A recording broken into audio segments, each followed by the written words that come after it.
کتنی باری؟ صرف 50 مرتبہ درود پڑھتا ہے. توفیق ہوئے تو 50,000 والی بے شک پڑھ لوے. لیکن سرکار فرماتے ہیں کہ جو میرا غلام مجھ پہ روز صرف 50 مرتبہ درود پڑھتا ہے، آقا فرماتے ہیں قیامت کے دن میں محمد اس غلام سے مصافحہ فرماؤں گا. اب یہاں بیٹھنے والے دوستوں میں سے جو یہ چاہتا ہے قیامت کے دن اللہ کے محبوب مجھ غلام سے مصافحہ کریں، اسے چاہیے کہ صرف سن کر سبحان اللہ کہہ کر اٹھ نہ جائے، بلکہ اس کو عملی طور پر بھی اپنی طبیعت میں شامل کریں. تو انہیں تو نیت کر لو، آج چونکہ یکم ربیع الاول ہے، ابھی سے نیت کریں کہ حضور یہ جو ربیع نور شریف کا مہینہ ہے نا، 29 دن ہوں یا 30 دن ہوں، حضور ہم عہد کرتے ہیں، کوشش کریں گے کہ صرف 1,00,000 مرتبہ آپ کی ذات پر اس مہینے کے دوران حضور درود و سلام کا نذرانہ تو پیش کیا جا سکے. یعنی روز آپ 3300 مرتبہ بھی پڑھیں نا تو مہینے کے اخیر میں 1,00,000 کے قریب انشاءاللہ العزیز ہم پہنچ جائیں گے جو 50 دفعہ پڑھے. اچھا ہن تساں تھوڑے تھوڑے بولے ہو تو ایک حدیث پاک اور بھی سن لو. سرکار فرماتے ہیں من صلی علیہ مئۃ،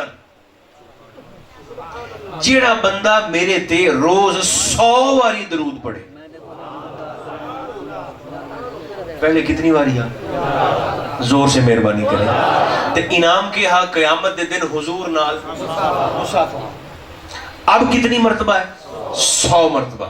فی کل یوم، ہر روز صرف 100 مرتبہ. آقا فرماتے ہیں جو میرا غلام مجھ پہ درود پڑھے، کتب اللہ بین عینیہ، اللہ اس کی دونوں آنکھوں کے درمیان یعنی اس کے ماتھے پہ لکھ دیتا ہے. کیا لکھ دیتا ہے؟ براءۃ من النار و براءۃ من النفاق. حضور فرماتے ہیں میرے تے روز 100 باری درود پڑھن والا رب اس دے واسطے اعلان کر چھڑدا ہے جا تینو اگ تو بھی آزاد کیتا، تینو طبیعت دی منافقت تو بھی آزاد کیتا،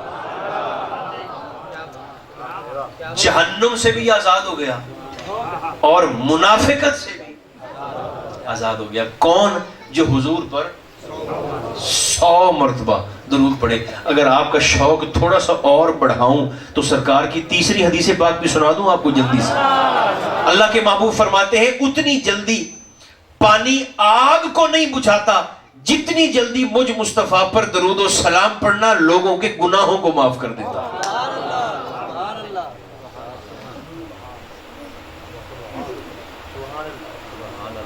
ضرورت پتہ کس چیز کی ہے؟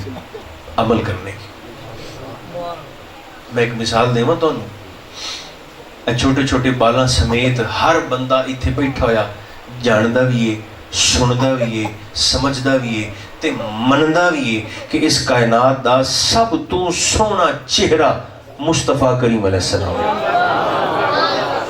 جو خاموش ہیں وہ بھی زبانیں کھولیں تاکہ آپ کی بھی گواہی آ جائے ساتھ. میں پھر عرض کرتا ہوں، یہاں بیٹھنے والا ہر بندہ جانتا بھی ہے، مانتا بھی ہے، سنتا بھی ہے، سمجھتا بھی ہے کہ کائنات کا سب سے حسین چہرہ وہ آمنہ کے لال کا ہے. جب تک آپ پوری توجہ نہیں کریں گے میں آگے بات کو نہیں چلاؤں گا. سب سے خوبصورت چہرہ نبی کریم علیہ الصلوۃ والتسلیم کا ہے. بسم اللہ. ہر بندہ جانتا ہے یہاں بیٹھنے والا. اب ذرا ادھر دیکھنا میری طرف. ہر دوست مند ہے نا کہ سونا چہرہ سائیاں دا ہے. اچھا آپ نے بے شک کہا، بہت اچھی بات ہے، لیکن ذرا مجھے اس بات کا بھی جواب دیں، یہ چہرہ کائنات دا سب تو سونا چہرہ ہے، اس چہرے پر تو داڑھی تھی.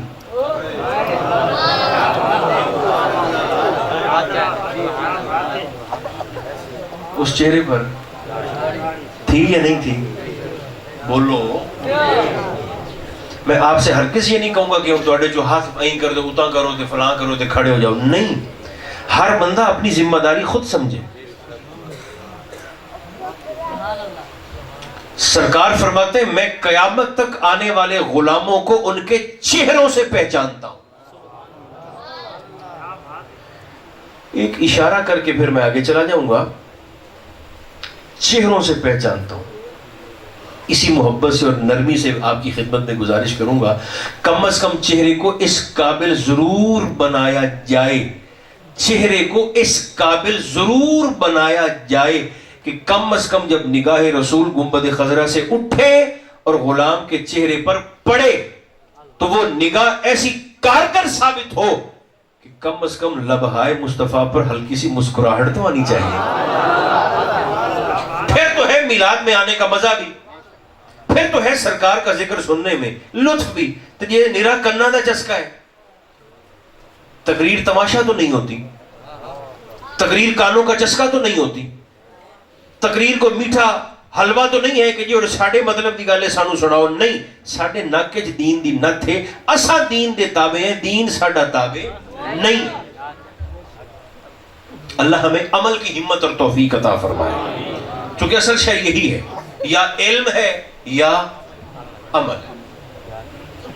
وہ علم پر مجھے ایک بات یاد آئی, سورہ انعام شریف قرآن مقدس میں, جس میں اللہ نے جانوروں کے متعلق علم کی اہمیت دیکھنا.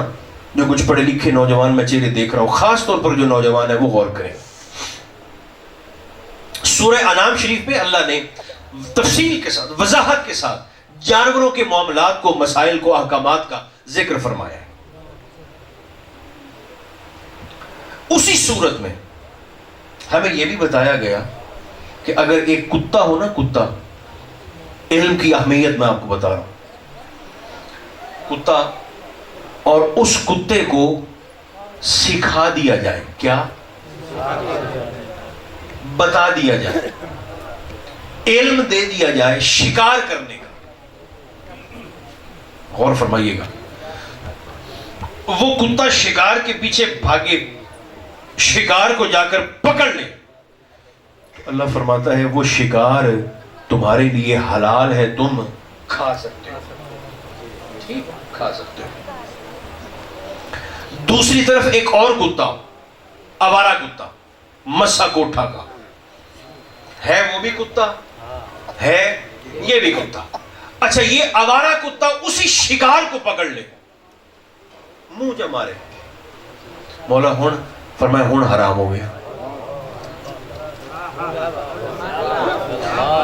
کتا آوارہ بندے ہاستے گل رہے تھے, بولے بھی تھا آواروں میں, چونکہ توقع بھی اتنی بندے آتے ہیں نا اس گل میں.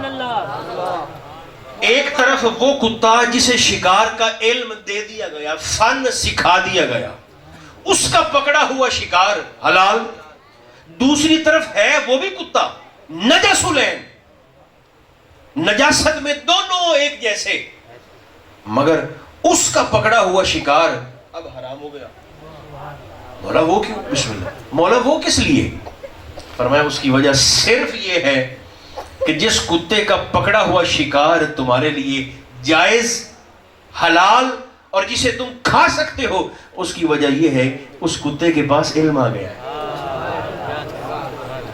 اور جس کا پکڑا ہوا تمہارے لیے حرام ہو گیا, اس کی وجہ یہ ہے کہ ہے تو وہ کتا لیکن جاہل ہے. علم وہ شے ہے جس نے اتنا بڑا فرق ڈال دیا.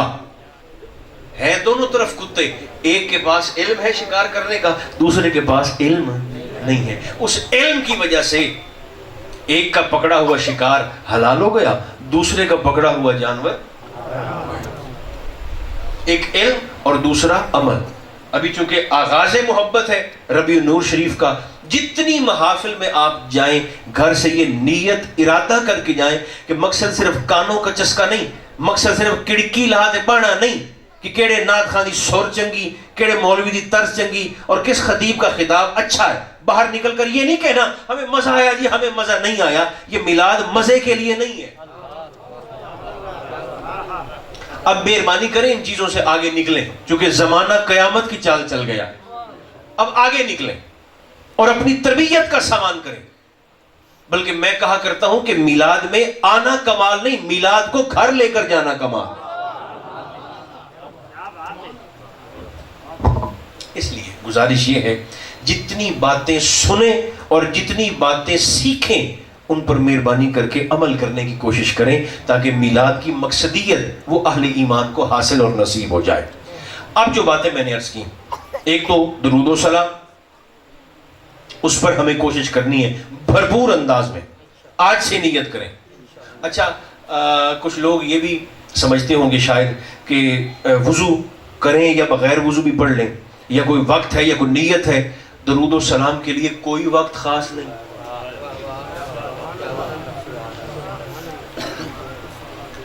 وضو دی لوڑ بھی کوئی نہیں, ٹائم دی لوڑ بھی کوئی نہیں, قبلہ رخ ہون دی لوڑ بھی کوئی نہیں. یہ چاروں ہو جائیں تو بہت بہتر, لیکن نہ بھی ہوں تو بھی اللہ فرماتا ہے بغیر وضو بھی میرے یار کی ذات پہ درود پڑھنا تیرا کام ہے, قبول نہ کروں مجھے محمد کا خدا نہ کروں. یہ سرکار کو, حضور کی نگاہ کو متوجہ کرنے کا بہترین طریقہ ہے صلاۃ و سلام. چونکہ ہمارے پوری 1500 سالہ تاریخ جو گزری ہے, ایک سے ایک ہیرا اللہ نے ہمیں عطا فرمایا, ایک سے ایک درویش. شیخ محقق شیخ عبدالحق محدث دہلوی رحمت اللہ تعالی علیہ, اور میرے بھائیوں ادھر دیکھنا, یہ درود و سلام ہی تھا جس کی برکت سے شیخ محقق فرماتے ہیں مینوں میری حیاتی اچ کوئی ایک رات بھی ایو جئی چیتے چ نہیں آمدی جس رات میں خواب وچ آپ دے سائیاں دا دیدار تے زیارت نہ کیتی ہو. یہ تو ہے خواب کا عالم. ایک اور فقیر ہے جن کا نام ہے امام جلال الدین سیوطی شافعی رحمت اللہ تعالی علیہ, خصائص کبریٰ والے. یہ کوئی جمعرات کو ختم پڑھنے والا مولوی نہیں ہے امام سیوطی, یہ کوئی روٹیاں مانگنے والا یہ مولوی نہیں ہے. یہ اتنی حضوری والی شخصیت ہے امام جلال الدین سیوطی. پہلے فقیر تو تھے نا, خواب کی حالت میں حضور کی زیارت, یہ بھی سبحان اللہ.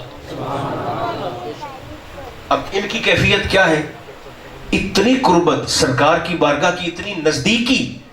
آپ فرماتے ہیں 75 سے زائد مرتبہ تو میں نے جاگتے ہوئے سر کی آنکھوں سے مصطفیٰ کو اپنے گھر میں ٹہلتے چلتے پھرتے ہوئے دیکھا. 75 تو گھڑی 75 سے زائد مرتبہ سرکار کو یعنی جاگتے ہوئے میں نے اپنے گھر میں ٹہلتے ہوئے دیکھا ہے. اتنی قربت. اور خصائص کبریٰ اگر کسی دوست کو شوق ہو پڑھنے کا تو اس کتاب کو لے کر خرید کر پڑھے. اس کی وجہ کیا ہے کہ خصائص کبریٰ میں آپ نے 260 کے قریب حضور علیہ السلام کے معجزات صرف اسی ایک کتاب میں جمع فرمائے ہیں. کتنے؟ تھوڑا زور سے بول دیں.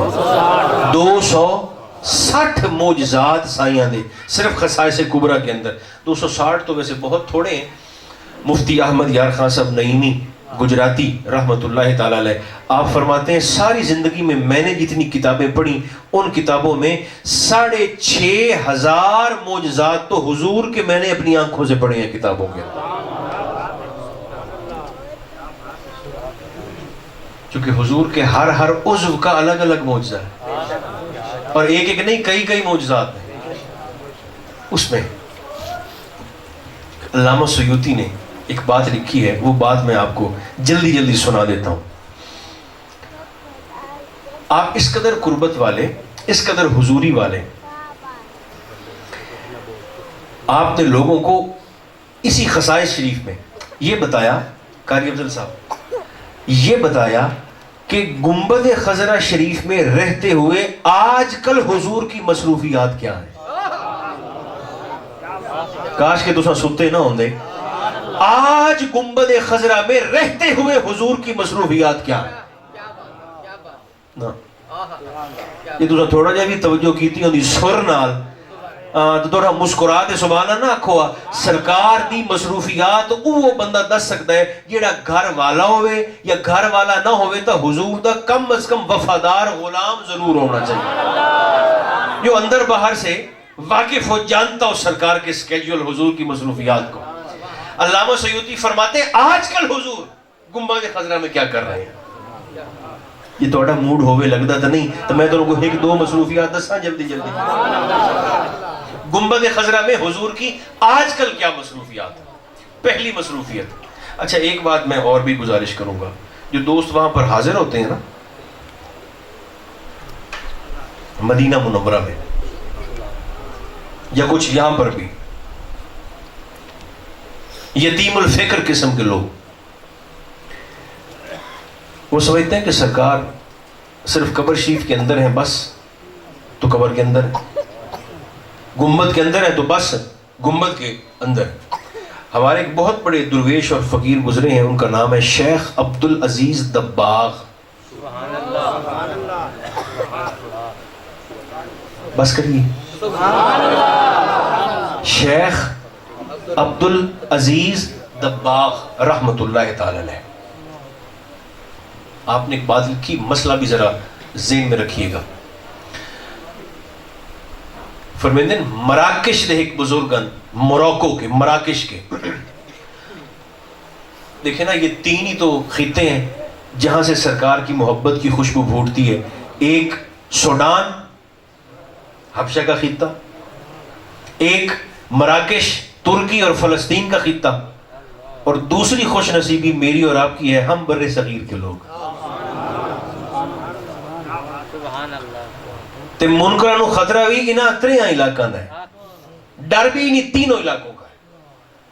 حبشہ، مراکش کے علاقے، ترکی، فلسطین، مصر، شام اور اردن کے علاقے، اور پھر ادھر سے سب کانٹیننٹ بر صغیر پاک و ہند، اس طرف کے لوگ جو محبت رسول میں سر تپا ڈوبے ہوئے. شیخ عبدالعزیز دباغ آپ فرماتے ہیں کہ مراکش کے ایک بزرگ تھے، وہ مدینہ منورہ حاضر ہوئے. بعض لوگ صرف جاتے ہیں